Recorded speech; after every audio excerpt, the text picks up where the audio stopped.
तो भाई साहब इस बावड़ी में उन सीढ़ियों के माध्यम से अश्वत्थामा जी आते हैं, नीचे स्नान करते हैं। काफ़ी गहरी बावड़ी है और यहाँ पर फिर से सीढ़ियाँ लगी हुई हैं। इन सीढ़ियों के माध्यम से सीधा आते हैं वो इस भगवान शिव के प्राचीन मंदिर में। तो असीरगढ़ किले के हम उस हिस्से में आपको लेकर के आए हैं जहाँ कदम कदम पर सुरंगें फैली हुई हैं। जैसा कि हमने आपको बताया कि ये किला सुरंगों का एक हिस्सा है, अंदर से खोखला है। ये सुरंग देखिए जहाँ कभी रानियाँ सुरंगों के माध्यम से आती थी स्नान करने, और ये सुरंग तकरीबन 10 फुट से भी ज़्यादा गहरी है। इसे गौर से देख लीजिए, कुछ इस प्रकार से आज दिखाई पड़ती है। ऐसी सुरंगें हर 50 से 100 फुट पर आपको देखने को मिलेंगी, जिनके अंदर ये धरती तल के नीचे ना पूरा खोखला किला है। ये रास्ते बने हुए हैं ऐसे, और इन रास्तों के नीचे एक खोखला किला बना हुआ है। कोई पता नहीं लगा सकता राजा महाराजा कब किस सुरंग से आ जाएं और कहाँ किस तालाब में किस महल में पहुँच जाएं।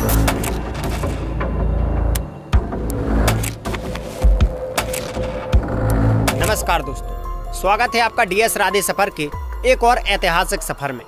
आज के सफर में हम आपको लेकर के आए हैं मध्य प्रदेश के बुरहानपुर जिले के अंतर्गत आने वाले असीरगढ़ किले को दिखाने के लिए। जी हाँ, असीरगढ़ का जो किला है 2000 साल पुराना है और यहाँ पर मुगल, मराठा, अंग्रेज कई शासकों ने शासन किए। लेकिन अभी हम इस किले के रास्ते पर हैं, तो तकरीबन 4 किलोमीटर भयंकर घाटी को पार करके हम यहाँ तक पहुँचे और आपको दूर रास्ता दिखाई दे रहा होगा जिसे राउंड सर्कल में काटा गया है, और अभी ऊपर पहाड़ी तक हमें जाना है, वहाँ तक। ये जो किला है ना, ये किला सिर्फ इसीलिए प्रसिद्ध है क्योंकि कहते हैं कि जो गुरु द्रोणाचार्य के पुत्र थे अश्वत्थामा, जो अजय अमर हैं, वो आज भी इस किले में भगवान शिव का जो मंदिर बना हुआ है ना, वहाँ पर पूजा करने के लिए आते हैं। ऐसी यहाँ की कुछ कहानियाँ, और लोगों ने पूजा के फूल देखे हैं मंदिर में।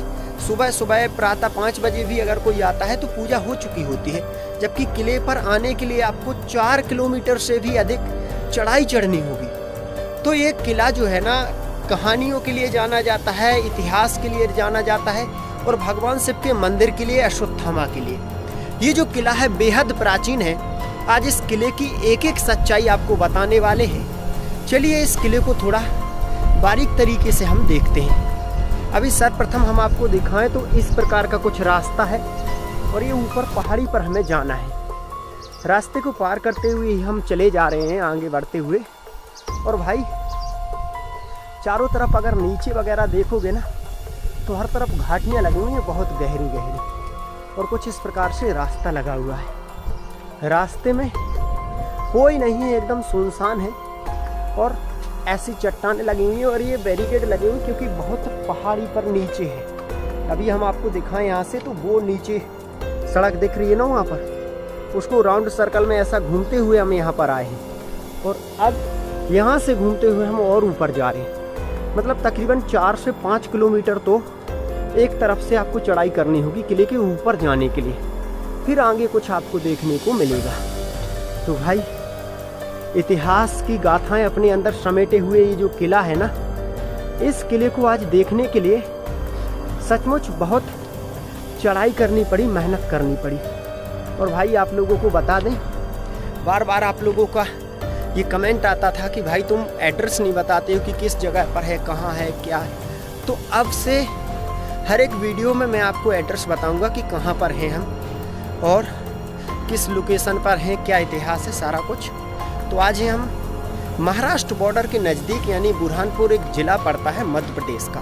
बुरहानपुर से 19 किलोमीटर दूर है असीरगढ़, और असीरगढ़ पर मतलब असीरगढ़ से 4 किलोमीटर 5 किलोमीटर पहाड़ी पर ये किला बना हुआ है। तो अभी तो भाई काफ़ी रह गया है चढ़ाई, अभी कुछ भी नहीं है लगभग। ये देखो ऊपर चट्टान दिख रही है ना, बहुत ऊंची चट्टान है। ऐसा ही रास्ता है जैसा कि अभी हम पार करके आए। समझ में नहीं आता कि भाई इतनी ऊंचाई पर राजा महाराजा उस समय क्या करने के लिए आते होंगे, कैसे सारा सुख सुविधा साधन, कैसे ज़रूरत का सामान उनका यहाँ पर आता करता होगा। भाई हम तो पैदल खाली ही चलते चलते थक गए। ज़रूरत का सामान, पीने योग्य पानी, इस पीने के लिए तो बताते हैं कि बावड़ी वगैरह है वहाँ पर, लेकिन आखिरकार कैसा 2000 साल पहले इतनी सुख सुविधाएं नहीं थी, सड़क इतनी अच्छी नहीं थी, तो कैसे इस किले पर राजा महाराजाओं का जीवन यापन होता होगा और कैसे इस किले को किसी ने जीता होगा। मतलब मुगल, मराठा, अंग्रेज और कई राजाओं ने आक्रमण किए, तो भाई इसे जीत कैसे लिया होगा, क्योंकि यहाँ पर तो ऊपर आते आते ही सांस फूलने लगती है। अब देखो एक मोड़ हमने लिया है यहाँ से, और मोड़ लेते हुए फिर से एक मोड़, ऐसा तो बार बार मोड़ पर मोड़ ले रहे हैं। और यहाँ से मैं दीवार आपको दिखाऊंगा थोड़ा ही आगे जाकर। तो अभी दीवार इतनी ऊंचाई पर है ना कि भाई बहुत ज़्यादा ऊंचाई पर। वो दूर वहाँ पर देखो एक आपको दिखाई दे रही होगी गुंबद जैसी, मीनार जैसी। वो मीनार ही इस असीरगढ़ किले की पहचान है भाई। वो रही मीनार, ऊपर दीवार, और थोड़ा आगे जस्ट पहुँचेंगे और भाई आपको दिखाएंगे वो मीनार।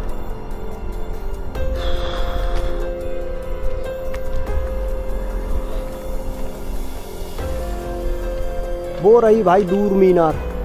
जो मीनार दिख रही है ना, वही इस किले की पहचान है। उसी मीनार से इस किले को जाना जाता है। तो भी भाई मीनार बहुत ऊंचाई पर है, और रास्ता देखो, धरती कितनी गहरी छोटी दिखाई पड़ रही है जहाँ से हम आए हैं। तो भाई अब सीधा किले के ऊपर पहुंचकर ही आपको सारा कुछ दिखाते हैं। ये तो रहा किले का दुर्गम रास्ता। तो भाई साहब अब तकरीबन 1 किलोमीटर और चलने के बाद हमें दिखी किले की ये पहाड़ी पर एक प्राचीन दीवार, जो उस समय सैनिकों द्वारा निर्माण की गई थी, उस समय के कारीगरों द्वारा निर्माण की गई थी। और भाई इस दीवार को जरा गौर से देख लीजिए। ये पास से रास्ता आया हुआ है और ये दीवार इस चट्टान पर बनाई गई है। इसी चट्टान पर सैकड़ों सैनिक अस्त्र शस्त्र से सुसज्जित होकर करते थे राहगीरों पर पूरी तरीके से निगरानी। और अब लगभग हम किले के बहुत नज़दीक हैं। तो यहाँ पर हम इस रास्ते से जब गुजरेंगे तो इस तरफ हमें पहाड़ी वगैरह दिखेगी, और इस तरफ रास्ते के पास ही हमें दिखेगी एक बावड़ी जो उस समय बनाई गई थी, जिसमें आज भी पानी भरा हुआ है। घास फूस की वजह से बावड़ी तो उतनी स्पष्ट नहीं दिख रही, लेकिन अब किले का जो रास्ता था, जो बाउंड्री वगैरह थी, वो हम काफ़ी नज़दीक आ चुके थे उनके, और यहाँ से सड़क भी ख़त्म हो जाती है। अब यहाँ पर वाहन जो आते हैं दिन में, उनकी कुछ टायर वगैरह के चिन्ह भी बने हुए हैं, और यहाँ पर ये सुरक्षा दीवार लगी हुई है। यहाँ पर गौर से देखोगे तो इस सुरक्षा दीवार में कभी यहाँ पर सैनिक खड़े होकर करते थे पहरेदारी, नीचे नज़र रखा करते थे, तोपें लगाई जाती थी, और बर्छी भालू से सैनिकों का रहता था कड़ा पहरा। ये टोटल सुरक्षा दीवार उसी समय की है जिस समय राजा महाराजाओं का यहाँ पर शासन रहा। लेकिन आज तो एकदम ये वीरान दिखाई पड़ती है। सैनिकों के खड़ा होने के जो स्थान है ना, वो आज खाली दिखाई पड़ते हैं। लेकिन जैसे जैसे किले के हम नज़दीक बढ़ रहे हैं, वैसे वैसे किले का जो रूप बन रहा है वो भाई देखने लायक बन रहा है। क्योंकि किले महल आपने देखे होंगे, लेकिन आज का जो किला है ना, सबसे अलग है। आज धरती तल से इतनी ऊंचाई पर हम आ चुके हैं कि स्पष्ट शब्दों में कहना भी मुश्किल होगा भाई। और सामने दिखाई दे रही है किले की बेहद सुंदर दीवार। हम उस दीवार को देखने के लिए भी आगे बढ़ते जा रहे हैं, लेकिन उसके पहले पहाड़ी पत्थरों से जो दीवार का निर्माण इस तरफ हुआ था उसे देखिए, और इस तरफ हुआ था उसे देखिए। एक समय इस दीवार पर हर तरफ सैनिक बर्छी भालों के साथ और तोप तलवारों के साथ सुसज्जित रहा करते थे। बलिष्ठ सैनिक ही यहाँ पर पहरेदारी करते थे, जिनमें अपार बल हुआ करता था। फिलहाल आज तो कुछ रास्ता ही ऐसा दिखाई पड़ रहा है, और नीचे की तरफ जब देखते हैं ना तो डर लगने लगता है भाई, क्योंकि नीचे काफ़ी ऊंचाई पर हम हैं। आप अंदाज़ा लगा लीजिए कितनी ऊंचाई पर है। और भाई जैसे जैसे आगे बढ़ रहे हैं तो एकदम सन्नाटा जब यहाँ पर छाया हुआ है, कोई दिख नहीं रहा है, तो और एक अलग ही एहसास बन रहा है भाई। पता नहीं किले के अंदर सही तरीके से घूम पाएंगे या नहीं घूम पाएंगे, कोई है गार्ड वगैरह या नहीं है, ये सारी चीज़ें।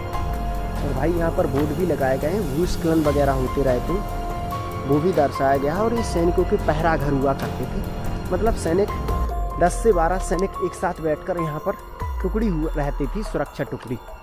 आज सारी टूट चुकी है ऊपर दीवार दिखाई दे रही है, शायद यहीं से हमें किले का जो रास्ता है ना वो एंट्री गेट मिलेगा।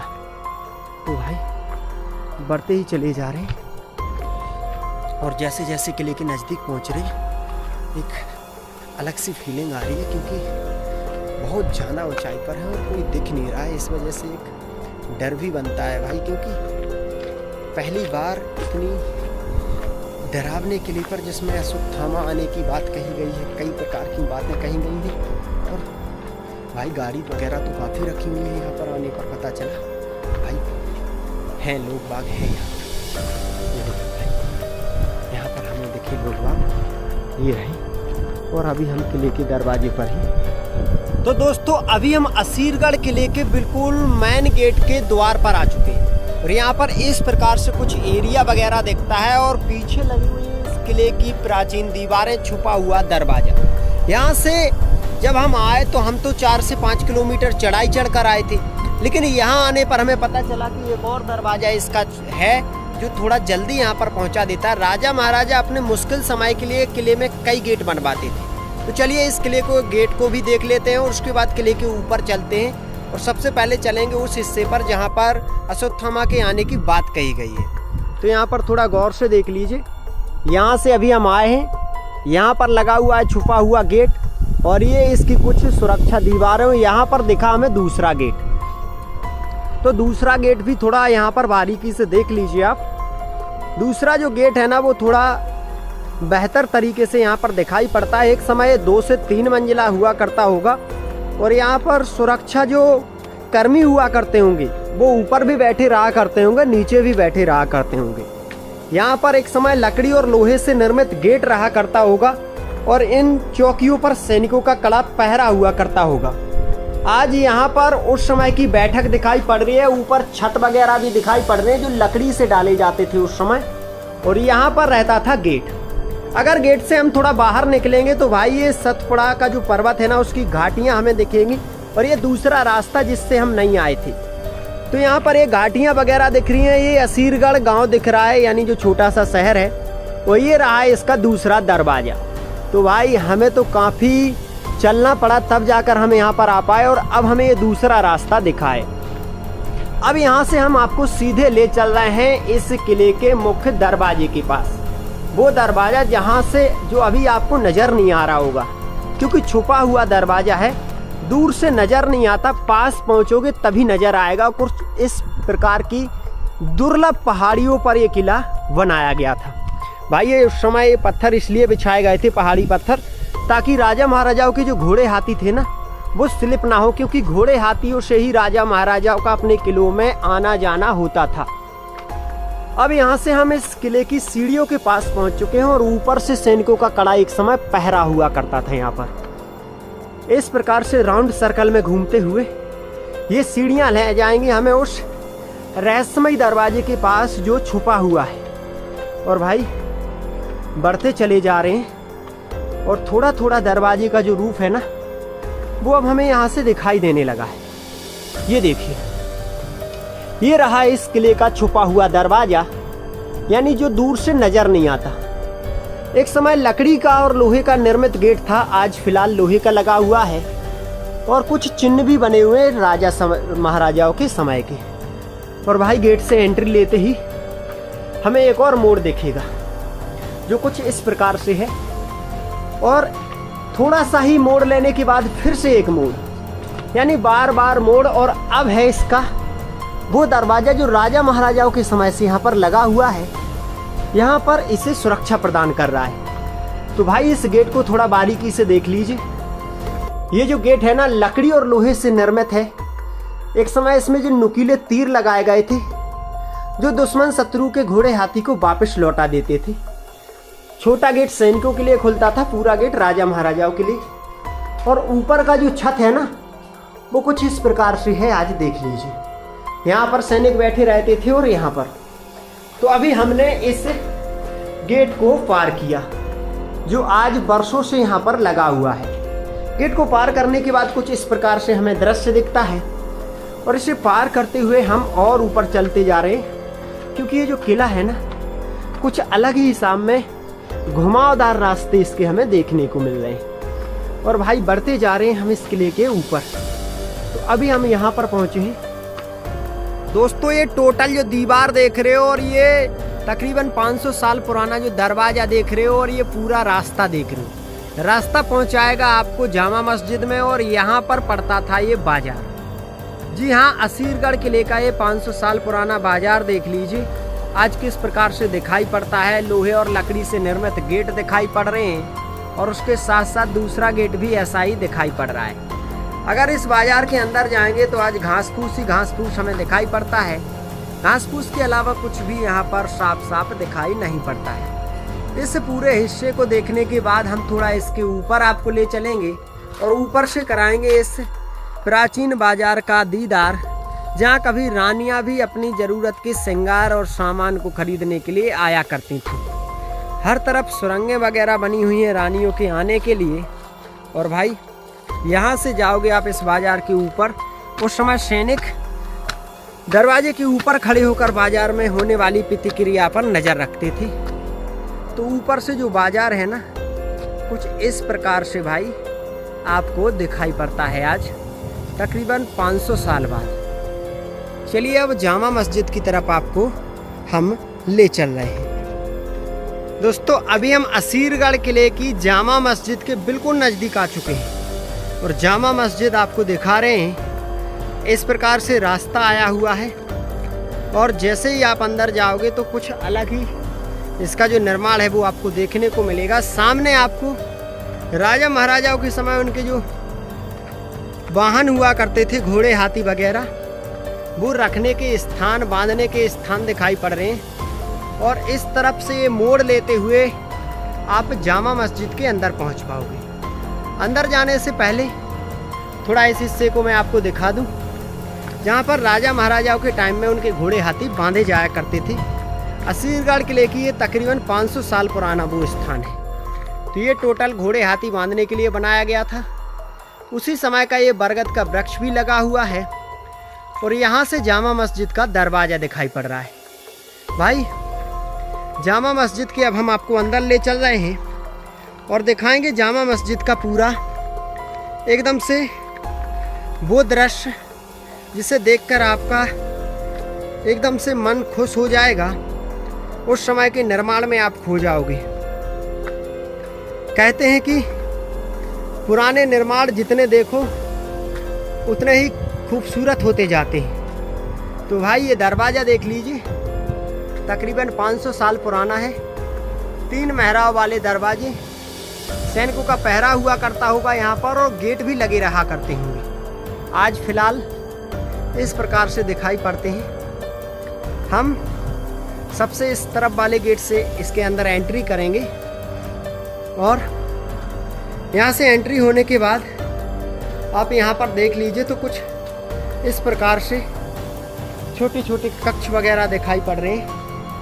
और इन हिस्सों को देखते हुए बीचों बीच में एक लंबी मीनार और एक इस तरफ भी ऐसी ही मीनार। थोड़ा इसके ऊपर भी आपको ले चल रहे हैं क्योंकि गोल गोल आप देखोगे तो हर एक जो मस्जिद है जहाँ पर कभी नमाज पढ़ी जाती होगी उसके नीचे छोटे छोटे कक्ष बने हुए हैं। वो ये दरवाजे का अंदर से हिस्सा दिखाई पड़ रहा है, लेकिन हम इसके ऊपर आपको ले जा रहे हैं।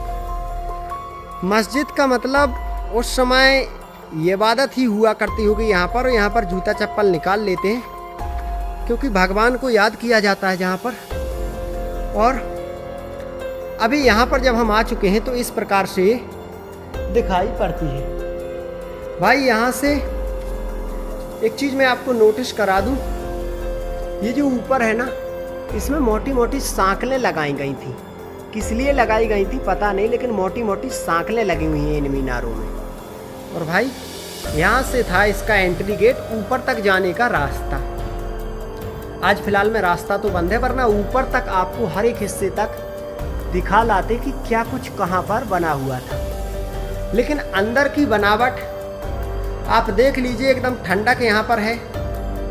हर तरफ पत्थर ही पत्थर से निर्माण, 500 साल पुराने, ऐसे लगते हैं जैसे आज ही निर्माण हुआ हो। कोई टूट फूट नहीं, हर तरफ से एक ही राउंड में बनी हुई है। जैसे इस तरफ से ये, इस तरफ से ये, टोटल 4 भागों में ये बनी हुई है और बीचों बीच में शायद जो बनाई गई थी वो राजा के लिए। ये सुंदर बनावट देखते जाइए जो पत्थर पर उकेरी गई थी, और शायद यहाँ पर बीचों बीच में जो हिस्सा मैं आपको दिखा रहा हूँ ना, वो राजा महाराजा बैठकर यहाँ पर भगवान को याद किया करते होंगे, ऐसा प्रतीत होता है। ये कुछ अलग ही है यहाँ पर, ये वाला कुछ लोहे के हिस्से भी लगे हुए हैं और यहाँ पर कुछ लिखा हुआ है। शायद यहीं पर भगवान का मुख्य स्थान है जहाँ पर सब कुछ लिखा हुआ है और यहीं पर भगवान को मुख्यतः याद किया जाता था। ये पूरी मस्जिद बारीक तरीके से देख लीजिए आप, क्योंकि ऐसी मस्जिदें बहुत कम देखने को मिलती हैं। हर एक हिस्से की सुंदर बनावट और एक जैसी बनावट, एक जैसे राउंड सर्कल, और ये ऊपर क्या लगा हुआ है इसे समझना थोड़ा मुश्किल होगा, क्योंकि हर जगह ये ऊपर लगा हुआ है। शायद इसकी सपोर्ट में लगाया गया था ताकि छत लंबे अरसे तक डटा रहे, ऐसा ही शायद कुछ होगा। और इस तरफ अगर हम जाएंगे तो ये भी मस्जिद के ऊपर जाने के लिए था, ये वाला यहाँ पर भी बंद है और यहाँ पर भी मोटी मोटी सांकलें लटकी हुई हैं। क्या है इनका रहस्य, ये समझ पाना थोड़ा मुश्किल होगा।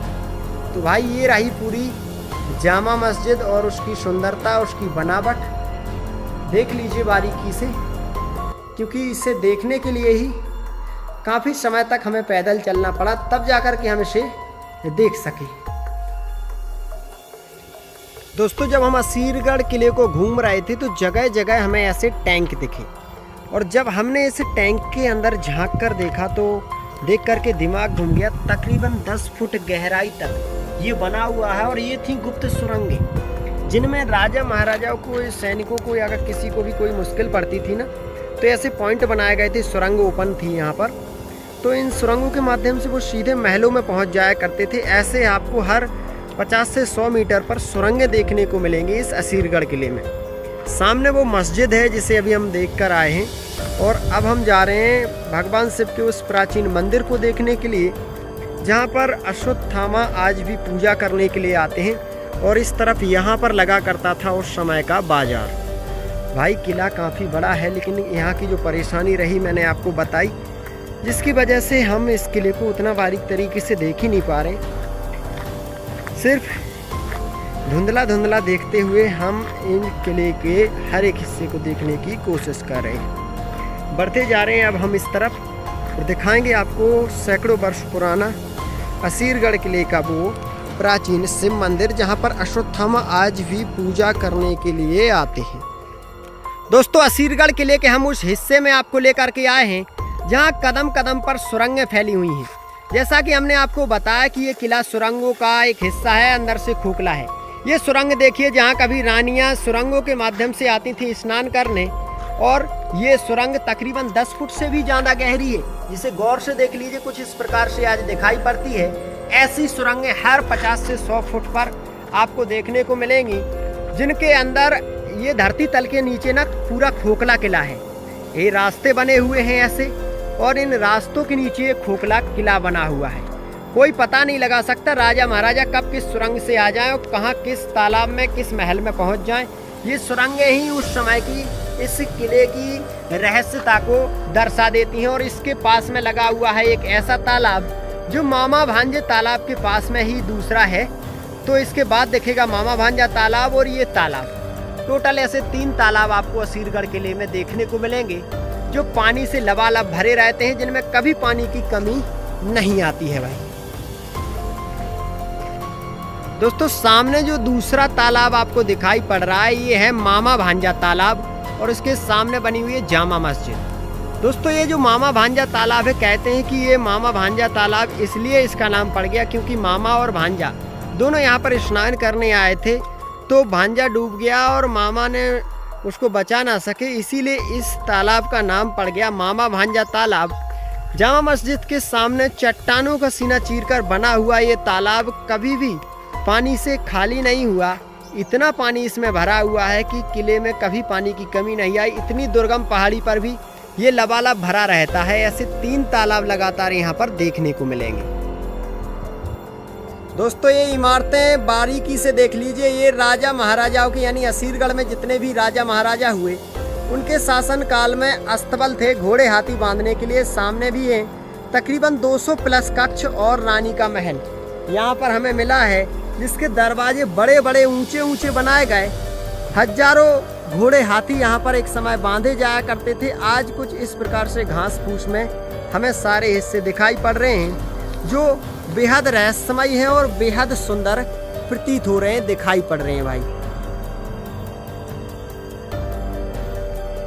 दोस्तों गौर से देख लीजिए, अंग्रेजों के समय के सारे निर्माण हैं जो अंग्रेजों के शासन काल में यहाँ पर बनाए गए थे।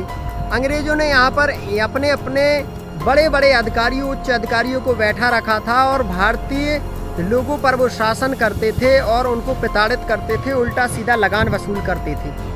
आज उनके सारे जो निर्माण हैं जो दूर तक फैले हुए हैं, कुछ इस प्रकार से असीरगढ़ किले में हमें खंडर में मिले हैं जो आज अंग्रेजों की याद हमें दिला देते हैं किस प्रकार से भारतीय लोगों ने उनके जुल्म सहे हैं।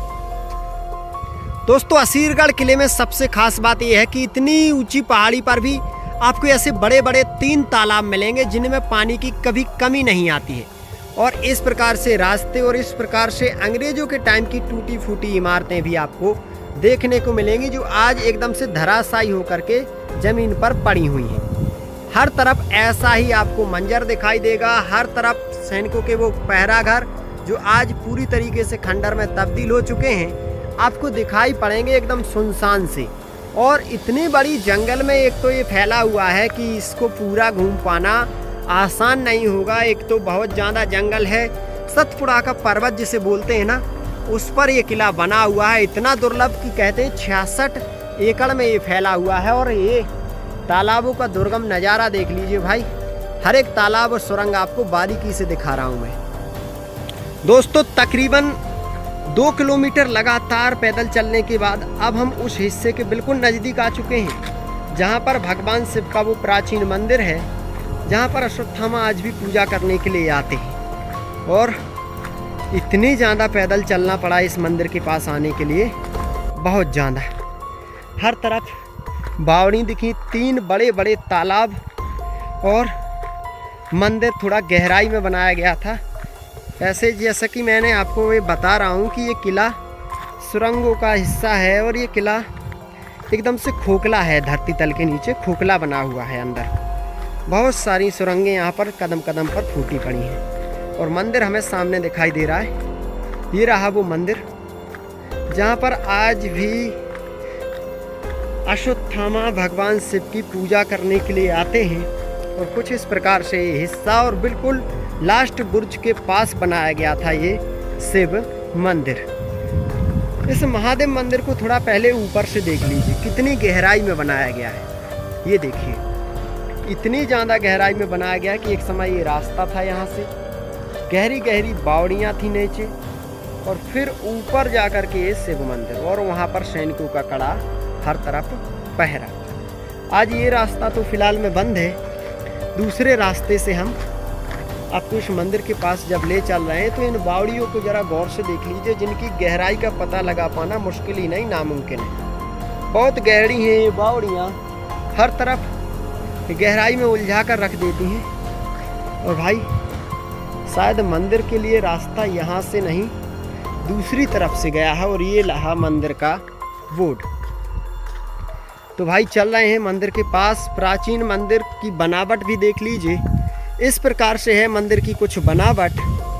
और मंदिर का मुख्य द्वार भी यहाँ से हमें अब दिखाई पड़ रहा है। मंदिर का मुख्य द्वार और ध्वज वगैरह हमें यहाँ से दिखाई पड़ रहे हैं। और जैसा कि आपको बताया था कि सुरंगों की भरमार यहाँ पर है, तो वो चीज़ भी यहाँ से नोटिस हो रही है। ये रहा वो मंदिर प्राचीन और यहाँ से होगा हमारा अंदर का जाना।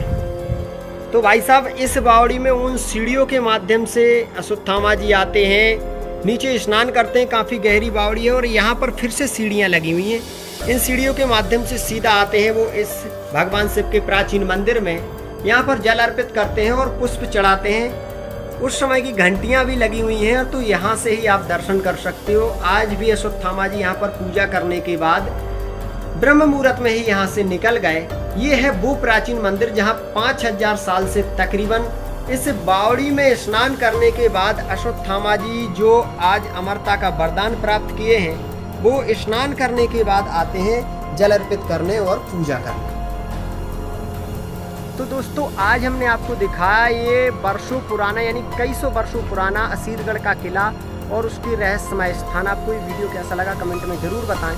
हम फिर से एक और ऐतिहासिक विरासत के साथ आपसे मिलते हैं, तब तक के लिए अपना ध्यान रखें। जय हिंद, जय भारत, जय बाबा महाकाल।